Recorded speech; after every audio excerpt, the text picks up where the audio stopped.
Continuando a nossa programação na TV ANAF, no dia destinado à comemoração do Dia da Advocacia Pública e também o aniversário da ANAF, o nosso convidado hoje é o Procurador Federal, nosso colega Wilson Vedana, que veio nos contar um pouco sobre os mistérios da culinária, porque esse é o seu talento. Wilson, fale um pouco para a gente sobre a sua experiência. Tudo bem pessoal, feliz Dia da Advocacia Pública inicialmente. Estou muito feliz de ter sido convidado, ainda mais para fazer uma coisa que eu amo, que é cozinhar. A culinária para mim sempre esteve muito presente. Meu pai é descendente de italianos, então numa casa de italianos o melhor lugar da casa sempre é a cozinha, então é sempre lá que a gente estava. Com 2 anos e pouco eu tenho uma foto subindo em cima do fogão com a gás, com fogo ligado, mexendo nas panelas, então isso sempre me fascinou assim. E conforme eu fui crescendo e aprendendo mais e comecei a viajar, eu percebi que a culinária ela faz parte da cultura, de todos os lugares. É um aspecto que, se você estiver aberto para ela tem muito a lhe ensinar. Hoje, daqui a pouco nós vamos falar um pouco mais sobre o prato, mas a ideia foi trazer misturas técnicas de diferentes cozinhas para fazer uma modificação de um prato que é bem brasileiro, mas a gente vai fazer uma releitura dele e vai ensinar algumas técnicas interessantes que talvez os colegas ainda não conheçam e possam aproveitar para fazer outros pratos, inclusive. Então isso sempre me fascinou muito, a cozinha sempre foi muito presente na minha família, era o momento onde eram contadas as melhores histórias, era na hora da refeição, um momento de confraternização. E eu acho que a culinária, além de tudo, ela é uma arte mesmo, ela permite expressar um lado nosso, um lado do ser humano, que não é só aquele racional cognitivo, lógico, dedutivo, mas que é também estético, gustativo, é um contato. A culinária estimula todos os nossos sentidos, desde o tato na hora da escolha do ingrediente, até o perfume que sobe quando você está fazendo um caldo, como a gente está fazendo aqui, o cheiro que preenche todo o ambiente, o sabor, a cor, o visual, a montagem do prato. Então, tudo isso é algo que nos estimula. E tem ainda essa dimensão emocional, que vai além dos sentidos e nos toca as emoções, nos faz lembrar de coisas que quando a gente era criança, ou de uma viagem que a gente fez, num momento legal que a gente teve. Então, a minha paixão da culinária vem daí. É um lado de complementar nós, muitas vezes, na nossa função, no dia a dia como advogados, temos que ser muito racionais, lógico-dedutivos e usar sempre um lado do cérebro, e esse é o meu jeito de usar o outro lado do cérebro, o lado esquerdo do cérebro, que é mais estético, mais artístico e criativo. Talvez por isso, Wilson, é que costuma-se dizer que cozinhar é um ato de amor. Porque, como você falou, é tanta emoção envolvida no ato de cozinhar, e ele nos remete a tantas lembranças boas, né? E ele vai depois nos remeter também a outras lembranças, né? Naquele ato em si, naquele momento em si, naquele encontro em si. Talvez por isso que cozinhar sempre esteja muito ligado à afetividade, ao amor mesmo, né? É uma forma de expressão. Com certeza. Ficamos muito felizes por você ter aceito o convite, porque a nossa intenção hoje, como diretoria da ANAF, foi oferecer aos associados um dia que fique na história da ANAF, que a gente possa sempre utilizar os nossos espaços na ANAF para trazer os associados, né? Algo que foi impedido um pouco por causa da pandemia, mas já era um projeto inicial, desde a época de campanha, a gente trazer o associado para cá. E não tem momento mais importante do que esse de trazer um associado que vai nos ensinar sobre culinária. O que você nos trouxe hoje, Wilson? Então, vamos lá. A gente vai fazer uma releitura do brasileiríssimo camarão na moranga, né? Que é um prato que normalmente é servido, né, dentro da moranga, uma espécie de muqueca de camarão que é servida ali dentro da moranga. Então, a gente vai fazer uma releitura. Quando a Johnny me convidou, ela falou, que tal um risoto? E eu pensei, por que eu não transformo, então, o camarão na moranga em um risoto? E aí, já trazendo uma técnica diferente, que serve a várias culinárias e até várias dietas, né? Hoje fala-se muito em dieta low carb, paleo, então a gente trouxe um falso risoto que não usa arroz, que usa abóbora no lugar do arroz. A gente vai mostrar um pouquinho aqui, então, os ingredientes que a gente vai usar nessa preparação. Então, esse prato a gente vai começar com um conceito que é de você usar o ingrediente sempre por inteiro, não perder nenhuma parte dele. A abóbora, que a gente vai usar no nosso lugar de arroz, ela entra bem picadinha, eu vou pegar aqui para mostrar. Você pode fazer isso com a faca, talvez dê um pouco mais de trabalho. Se você tiver com pressa, você pode até usar o multiprocessador aí e ir pulsando até obter uma consistência parecida com essa. Claro que não vai ficar tão regular, mas é uma forma que a gente pode fazer para não precisar ter tanto trabalho na hora de picar o ingrediente. A casca dessa abóbora, eu tostei ela no forno e utilizei aqui junto para fazer o caldo. O nosso segundo ingrediente é o camarão. E o camarão eu fiz a mesma coisa. A casca do camarão, eu pedi na peixaria, eu já pedi para limpar separando as cascas e as cabeças. Dei uma boa lavada nessas cascas e essas cabeças e refoguei elas com um pouco de alho, né? Junto com as cascas da abóbora. Depois que aquilo estava bem refogado, eu fiz o deglaciamento, né, aquela limpada no fundo da panela de tudo que grudou ali com um pouco de vinho branco, completei com água e reduzi até formar esse caldo que nós temos aqui. Então, com esses dois ingredientes, basicamente, eu fiz esse caldo que é uma técnica da culinária francesa, essa de utilizar as cascas para fazer um caldo que eles chamam de bisque. Então, você ouve falar em bisque de lagosta, bisque de frutos do mar, é exatamente isso, utilizar as cascas dos frutos do mar para fazer um caldo que é recheado de cor e sabor. Então, todo aquele laranja da casca do camarão vem parar aqui no caldo, o que foi reforçado pela cor da abóbora também, né? Aquele alaranjado da abóbora. Muito bem, passando aí para os nossos ingredientes mais acessórios, então esse é o nosso carro-chefe.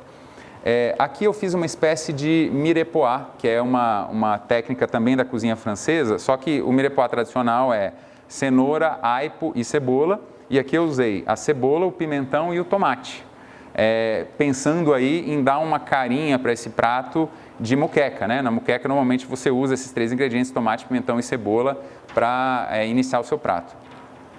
A erva que a gente vai usar pode ser a erva da escolha. Quem gosta de um sabor um pouco mais puxado para a moqueca tradicional, uma coisa nordestina, vai usar o coentro com a cebolinha. Eu estou usando aqui um tempero que para mim casa perfeitamente com a abóbora, que é a sálvia, que era o tempero favorito da minha avó. Na cozinha italiana se usa muito a sálvia.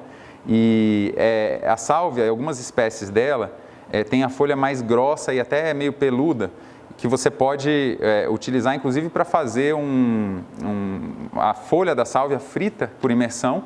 Você passa ela num ovo batido, passa na farinha e frita, e isso fica parecendo um peixe. Você come, muita gente come e pensa que é um peixe, tipo aquele lambari, manjubinha, que o pessoal come, né, peixes pequenos assim fritos. Lembra muito o sabor quando frita. Ela tem um cheiro maravilhoso e casa muito com a manteiga e com a abóbora, que são outros dois ingredientes que vão aqui. Esse aqui, na verdade, é um ingrediente só, é o alho poró, o famoso alho poró. O que eu fiz com esse alho poró? Eu filetei ele, né, no sentido de comprido, vamos dizer, longitudinal aqui, filetei ele bem fininho e misturei um pouco de manteiga e coloquei na air fryer em 120 graus, temperatura bem baixa, por meia hora. Você tem que ir lá e ir mexendo para ir afofando ele, porque ele tende a baixar, a ficar grudado um no outro. E aí você faz esse crisp de alho poró aqui, que vai dar uma crocância no nosso prato. Bom, passando agora para o camarão, nosso primeiro ingrediente, nosso caldo já está quente. A gente vai começar a estrear a nossa panela. E antes disso, eu queria explicar o que eu fiz com esse camarão. Esse camarão, eu utilizei uma técnica da culinária japonesa, que eles descobriram que em algumas fontes lá no Japão, a água era mais alcalina. E quando o camarão era lavado nessa água alcalina, a textura dele mudava, ele ficava com uma crocância diferenciada. Então, quem trouxe essa técnica para o Brasil foi uma chefe chamada Roberta Sudbrack, no Rio de Janeiro, e ela fazia que ela chamava de camarão pipoca, que é justamente utilizando essa técnica, cortado pequenininho, e preparado, então quando você mordia ele, dá aquele efeito da pipoca estourando na boca. O que eu vou fazer é escorrer, esse camarão já está 20 minutos nessa água, para dar essa alcalinidade, o que eu uso, vou deixar aqui do lado um pouquinho, o que eu uso é bicarbonato de sódio, que é algo que a gente costuma ter na cozinha, então uma meia colher de chá de bicarbonato para mais ou menos meio quilo, um pouco mais de meio quilo de camarão já limpo, que é o que eu tenho aqui. Então agora eu vou pegar esse camarão e vou escorrer essa água aqui no escorredor de massa ou na peneira, se vocês não tiverem escorredor tão fácil. Vamos secar bem esse camarão. E agora o que eu vou fazer antes de colocá-lo na panela é temperar ele com alguns temperos que eu trouxe aqui. Eu não mencionei os temperos, porque tempero é uma coisa muito pessoal, tem gente que gosta de uma coisa, não gosta de outra.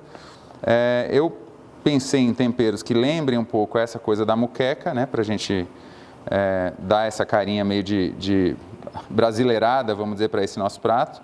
Já é um prato bem brasileiro, mas deixa eu ver se não ficou nenhum pedaço aqui, não, tá certinho. Ok.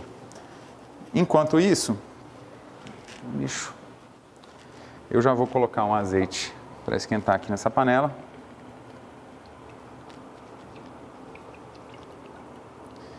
Em vez de colocar o tempero aqui na panela, eu vou colocar o tempero no camarão, para ele já pegar um pouco desse tempero. Vou ligar aqui minha boca. Enquanto isso, vamos temperando o camarão então. Eu vou começar com cúrcuma. É um tempero que normalmente não se usa com frutos do mar, mas ele fica muito delicioso com ser utilizado com frutos do mar. As quantidades é muito ao gosto do freguês, vamos dizer assim. Seguindo, eu vou colocar cominho,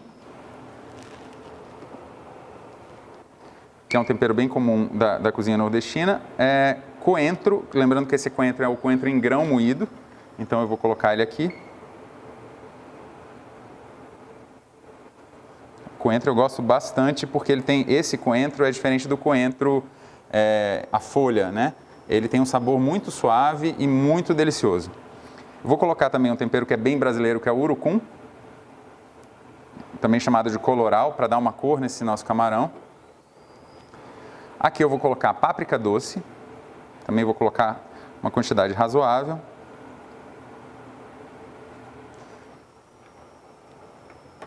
Um pouquinho de gengibre em pó moído. E, para dar uma picância especial, um pouco de páprica picante ou pimenta caiena. Essa eu vou colocar um pouco menos, porque para não ficar aquela picância exagerada, se você gosta muito picante, carrega na pimenta. Vou misturar isso aqui com as mãos. O camarão já pega uma cor muito bonita, muito interessante. Nosso óleo já está bem quente, está pulando até ali na panela. E agora eu vou colocar o sal no nosso camarão.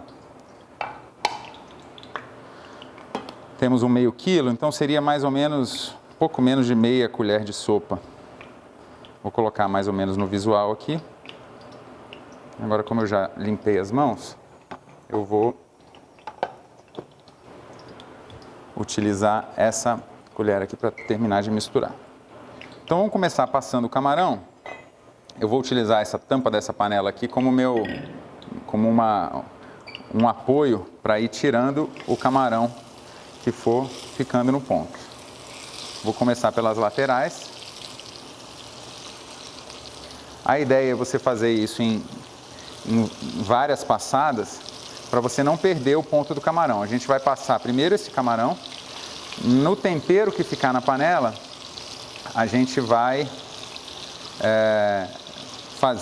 preparar o nosso risoto. Então já estou usando todo o sabor que esse ingrediente vai me deixar na panela para preparar o meu risoto. Qual é o ponto do camarão?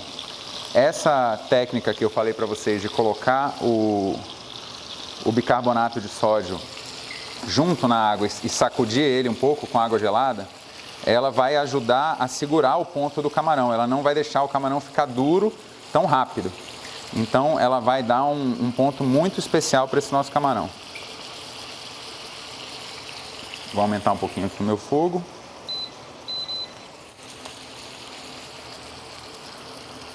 Começou a corar de um lado, já dá para virar, porque lembrando que isso aqui depois vai dentro do nosso risoto.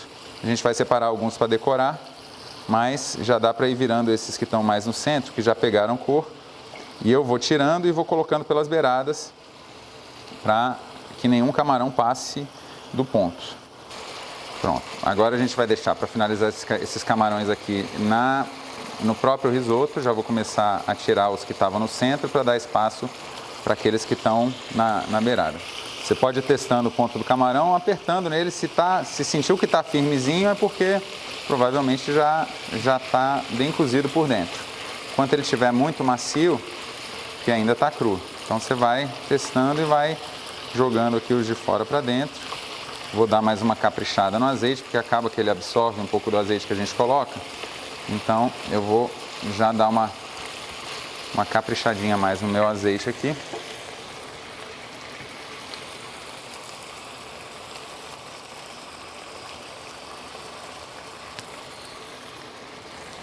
Fogo forte, eu não falei no começo, mas fogo bem forte para você ir fazendo essa primeira passagem do camarão na... Pronto. Os meus camarões de dentro aqui já estão ficando prontos, eu vou tirando e vou colocando mais os camarões que estão aqui fora. Fazendo dessa forma, você não corre o risco de juntar água demais na panela. Se você colocar eles todos juntos, vai juntar água e o camarão, em vez de fritar, vai cozinhar. Então a gente quer ele com uma textura mais de camarão frito. E mais que isso, a gente quer que junte, ó, não sei se dá para ver aí na câmera, que junte esse grudezinho aqui aí embaixo, porque tudo isso é sabor que a gente vai aproveitar e incorporar no nosso falso risoto. Então a gente vai jogar normalmente, para tirar essa coisa que fica grudada no fundo da panela, a gente usa o vinho, uma substância mais ácida, que ele vai ajudar a soltar isso, é o deglaciamento que eles falam, deglacê, né? No risoto tradicional. No meu caso aqui, como eu já deglaciei o caldo, e eu já estou com todo o sabor do vinho aqui no caldo, eu vou fazer o deglaciamento com o próprio caldo. Ele já está bem ácido, vai ser o suficiente para conseguir soltar esse fundo da panela aí.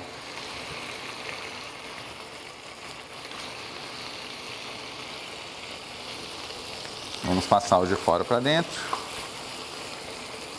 Dar mais uma completadinha no nosso azeite, para que os camarões todos fiquem em contato com ele. E vamos colocar nossos últimos camarões aqui para dar essa primeira passada.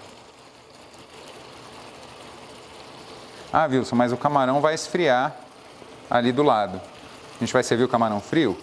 Não, esse camarão depois vai entrar. Tem uma barbinha de camarão aqui que resolveu entrar na panela. Então esse camarão ele vai voltar para a panela no final do cozimento e deixando alguns separados só para fazer aquela decoração por cima do prato no final. Eles estão grudando no fundo da panela, o que é ótimo, é isso que você quer. Você quer pedacinhos de carne de camarão grudados no fundo da panela, porque tudo isso vai virar sabor. Meu caldo está no fogo brando aqui, já está pronto para ser colocado aqui na nossa preparação. Esse caldo está sem sal, então quando eu colocá-lo junto com a abóbora e com os outros ingredientes, eu vou ter que ajustar esse sal, né? Você vai ajustando aos poucos. Aqui eu já vou dando uma olhada e vou selecionar aqui alguns camarões que estão maiores, mais bonitos, que eu vou colocar por cima do meu prato.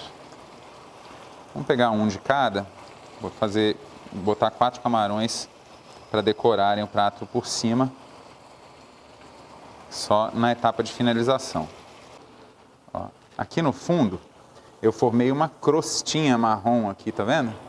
Isso aqui é que você vai deglaciar depois com o caldo, conforme isso for soltando, essa crostinha marrom aqui, que são os temperos junto com pedacinhos do camarão que foram grudando lá no fundo, isso tudo vai ajudar a dar o sabor do nosso risoto.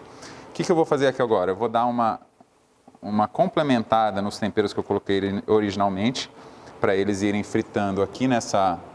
Então, a cúrcuma inicialmente, vou botar aqui um pouco de cominho também.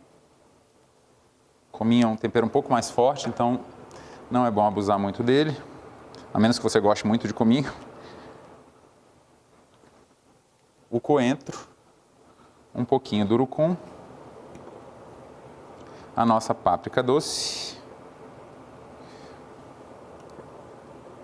o gengibre e um toque de pimenta caiena para dar aquela picância especial. Tem muita gente que acha que a pimenta é só um ingrediente de sabor, mas na verdade a pimenta, tanto a pimenta vermelha quanto a pimenta do reino, preta, ela é um potencializador da absorção de nutrientes. Então, a curcumina, por exemplo, que é a substância presente aqui na cúrcuma, é uma substância ótima para a saúde. Ela é um anti-inflamatório natural, ela tem ação analgésica, ela tem várias propriedades interessantes. E tem um estudo científico que mostra que quando você consome a piperina, que é a pimenta preta, ou a capsaicina, que é da pimenta vermelha, junto com a cúrcuma, você aumenta em 200% a absorção desses compostos benéficos. Então, a pimenta é um ingrediente funcional, além de ser um ingrediente muito saboroso. Agora a gente vai pegar aqui o nosso mirepoix e vai fazer o nosso refogado de base para o nosso risoto. Eu não vou usar todo, aqui tem mais ou menos uma cebola grande, um pimentão grande e 2 tomates. Então, você pode reduzir isso talvez pela metade. Vou aumentar a temperatura, agora eu quero fogo forte. Isso aqui já vai ajudando a deglaciar. Eu coloquei ingredientes frios, então ó, o fundo da panela já está soltando aquela... Né? Então, aproveita isso, vai passando a sua colher no fundo. Se você tiver, eu estou aqui com uma colher de silicone, mas se tiver uma colher de plástico ou até de madeira, é o ideal para você fazer isso, para você ir soltando esse sabor. Não vai perder esse sabor que está aí no fundo da panela, porque isso aqui é muito especial para o risoto. Vou dar mais uma caprichadinha aqui no azeite para poder me ajudar a corar bem esses ingredientes. Então, já vou iniciar aqui a salga. Vou botando aos poucos e vou provando. Muito importante, prove sua comida. Muito importante. Tem gente que fala, eu não sei cozinhar. Você sabe comer? Então você vai aprender a cozinhar, é só você ir provando. Ficou bom, repete. Ficou ruim, você muda alguma coisa. Muda o tempo de cozimento, muda a temperatura, muda o ingrediente. Dá uma lida nos livros, pega umas ideias, vê um programa de culinária. Isso aqui não é só sabor, não é só prazer, isso é saúde. Aprender a cozinhar é saúde.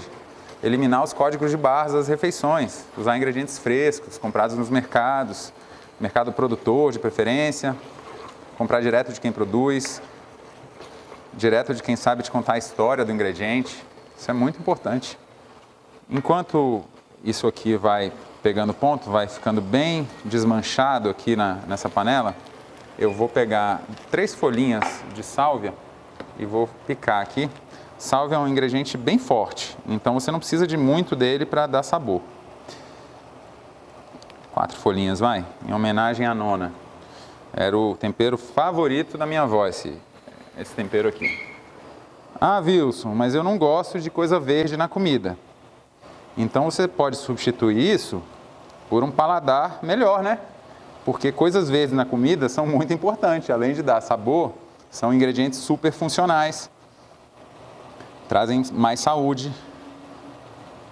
A sálvia mesmo tem várias propriedades interessantes, também anti-inflamatórias, antirreumáticas, tem muita coisa sobre a sálvia. Tem gente que toma chá de sálvia, de tão importante que esse ingrediente é. Vou colocar aqui já para refogar. Quem está na sala vai sentir um perfumezinho diferente subindo, que é justamente a sálvia sendo aquecida aqui. Ingrediente fresco, ervas frescas, deixa para picar sempre na hora que você for usar. Ah, é conveniente picar, deixar no congelador, mas você perde uma tonelada de sabor. Então, se você tiver uma ocasião especial, quer dar um toque diferenciado na comida, pica a erva na hora, que isso faz toda a diferença. Não está exatamente totalmente desmanchado, mas já está mais ou menos no ponto que eu quero. E agora eu vou completar aqui com a minha abóbora. A gente picou uma tonelada de abóbora aqui, você não vai precisar de tanto. Eu vou colocando aqui aos punhados, mais ou menos uns 2 a 3 punhados disso aqui por pessoa. Então eu estou fazendo aqui um prato para 4 pessoas, vou colocar mais ou menos 12 punhados. Essa história dos punhados é muito interessante. Os monges budistas dizem que ao servir um prato, no primeiro serviço você deve pegar o que caiba nas suas 2 mãos. Então, um punhado, vamos dizer 2 punhados por pessoa. Por que eu coloquei 3? Porque eles falam, se você ainda tiver vontade de repetir, a comida está muito gostosa, você repete servindo o que cabe na palma de uma das mãos. E se você quiser repetir de novo, aí você não repete, porque é o suficiente para te alimentar. Você vai estar comendo demais. Então, sabedoria budista aí, nos ajuda, inclusive, a medir a quantidade necessária para alimentar o número de pessoas que a gente quer. Claro que se eu estivesse medindo isso em punhados de arroz, seria diferente, porque o arroz não está hidratado, ele vai inchar muito. Então a quantidade é muito menor. Vou começar a dar aquela deglaciada com o meu caldo. Vou incorporando sabor nessa abóbora e aproveito para ir misturando os ingredientes aqui, facilitando essa mistura. Para essa quantidade, eu estou estimando aqui talvez 1,5 kg a 2 kg de preparação pronta. Eu vou botar mais ou menos o equivalente a 1 colher de sopa, se você tiver aí. Eu sei mais ou menos o tamanho da minha pitada, então eu vou colocar aqui no olho, mas você pode medir 1 colher de sopa mais ou menos para essa quantidade, considerando que eu já tinha colocado um pouquinho de sal no início da preparação. Vou sempre soltando aquilo que vai grudando lá no fundo da panela, incorporando esse sabor. Minha assistente aqui, minha sous-chefe, acabou de me trazer mais água. Eu tinha reduzido bastante esse caldo, então eu não vou ter medo de diluir ele mais um pouco para a gente conseguir cozinhar bem o nosso ingrediente e sem ficar sem caldo. Ele está bem concentrado, então essa diluição aqui não vai me atrapalhar. Pelo contrário, ela vai me ajudar a atingir o ponto que eu quero no cozimento aqui dessa minha abóbora picadinha. Lembrando que a gente quer nessa abóbora o ponto do risoto, é aquele meio al dente. Então ela não vai ficar aquela abóbora desmanchando. Eu quero aquele ponto, quero que ela apresente alguma resistência, né, ao ser mastigada, mordida, né? Quando você morde aquele grãozinho de arroz no risoto perfeito, ele está com aquele ponto que é chamado de al dente. O centro dele ainda está um pouquinho durinho, um pouquinho resistente, que é mais ou menos o mesmo ponto que eu vou dar para essa minha abóbora. Assim como no risoto, vai sempre mexendo e vai sempre provando. Vê se o sal está bom. Testa o ponto da abóbora. Importante ir mexendo também, porque conforme a abóbora vai cozinhando, os cantinhos dela que vão estar mais cozidos vão se arredondando. Então vai ficando ainda mais com aquela consistência de risoto que a gente quer dar aqui, nosso falso risoto. Wilson, tempo de cozimento. Vai provando, mas vai ser muito parecido com o do risoto. Alguns minutinhos a menos do que o risoto tradicional. O risoto tradicional normalmente leva 20 minutos para um cozimento completo. Isso aqui vai talvez chegar a 15 minutos, até 10, dependendo do quão forte é o seu fogo. É importante, como é que eu sei? Vai provando, a textura que ficar boa para você é a textura na qual você vai parar o prato. E aí, depois que você atingiu, ou que está muito próximo dessa textura, a gente vai acrescentar de novo os camarões e vai fazer o mantecato, que é a etapa final do risoto, aquela manteigada que a gente dá no risoto, né? Aquela arredondada, normalmente com uma colher de manteiga, para ele ficar brilhoso, bonito. Só que em vez de fazer isso com a manteiga, a gente vai fazer isso com o nosso catupiry, que é um ingrediente tradicional aí do nosso camarão na moranga. A gente vai fazer esse mantecato com catupiry, que vai dar aquela cremosidade, aquele brilho final para o risoto. Que a minha sálvia sumiu aqui, então eu vou pegar mais umas folhinhas de sálvia para finalizar o prato. Vou deixar ela já picadinha aqui. Vou botar mais uma pitadinha de sálvia. A quantidade aqui de abóbora, a gente tinha picado uma abóbora grande e usou mais ou menos metade. Então, considera aí meia abóbora para 4 pessoas, das grandes, ou se for de uma abóbora pequena, né? Ela deu um pouco menos de meia, então meia abóbora de uma abóbora mediana, de mediana pequena. Eu acrescentei o caldo provavelmente pela última vez e agora a gente vai só reduzir. Eu quero esse falso risoto bem reduzidinho, mais seco, para eu poder fazer um empratado bonito. Quando eu colocar ele no prato, ele ficar com uma estrutura, né? Se eu deixar ele muito aguado, a tendência é ele escorrer no prato. Então eu quero secar bem esse risoto. Falso risoto, estou chamando de risoto porque é muito similar a preparação, né? Tudo muito parecido com o que você faria num risoto tradicional, usando arroz. Aqui a gente não só elimina um carboidrato que não te traz muitos nutrientes associados, né? E está trocando ele por algo que não é exatamente sem carboidrato. A abóbora tem um conteúdo relevante de carboidrato, mas que vai te trazer muitos outros nutrientes interessantes, beta-carotenos, carotenoides em geral, que vão aí, além de sabor e cor, trazer mais saúde para esse prato. Pronto. Eu acho que é isso. Estamos no ponto. A gente vai agora voltar esses camarões aqui para a panela. Eles vão ser reaquecidos. Esses meus outros camarões, como eles vão precisar ser reaquecidos também para montagem, eu vou colocar eles aqui no caldo, só para eles terminarem de dar o ponto e para reaquecerem, para serem usados aí no final da nossa preparação. Depois a gente pesca eles aqui de novo. E agora a etapa final do nosso prato é o famoso mantecato do risoto italiano, ou o amanteigamento do risoto, que a gente vai usar aqui o nosso bom e velho catupiry. Vou espalhar um pouco de catupiry aqui por cima e vou incorporando isso no nosso risoto. Vai ser o nosso elemento de cremosidade. É isso, prato pronto. Vou colocar a tampa aqui para manter a temperatura, já desliguei o fogo. Agora é só a gente fazer a montagem do nosso prato nos pratos em que você vai fazer o serviço.